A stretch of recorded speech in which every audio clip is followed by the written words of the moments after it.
আসসালামু আলাইকুম ওরহমতুল্লাহি ওবরাকাতু। সম্মানিত দর্শক শ্রোতা, আজ আমি আপনাদের নিয়ে এসেছি মদিনার অত্যন্ত গুরুত্বপূর্ণ ও ঐতিহাসিক দুটি মসজিদের সামনে।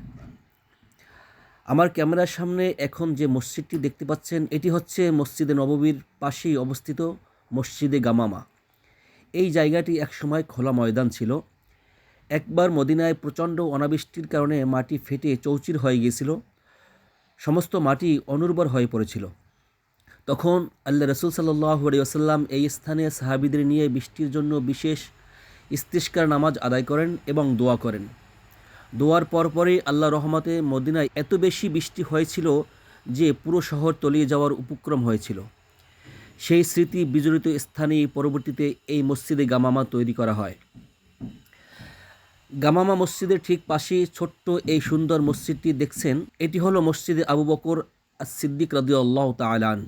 ইসলামের প্রথম খলিফা হযরত আবু বকর রাদিয়াল্লাহু তাআলা আনহু এর মদিনার ঘরটি ঠিক এই জায়গাতেই ছিল। আজ সেখানে এই মসজিদটি দাঁড়িয়ে আছে।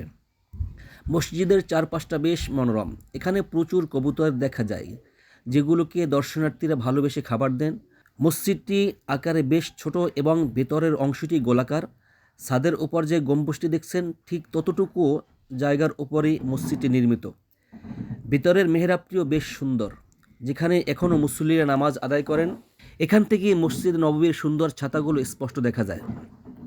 মদিনার এই প্রতিটি স্থাপনা আমাদের মনে করিয়ে দেয় ইসলামের সোনালী সেই দিনগুলোর কথা। আজ এই পর্যন্তই।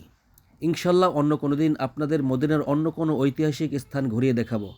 সবাই ভালো থাকবেন, সুস্থ থাকবেন। আসসালামু আলাইকুম ওরহমতুল্লাহি ওবরাকাতুহু।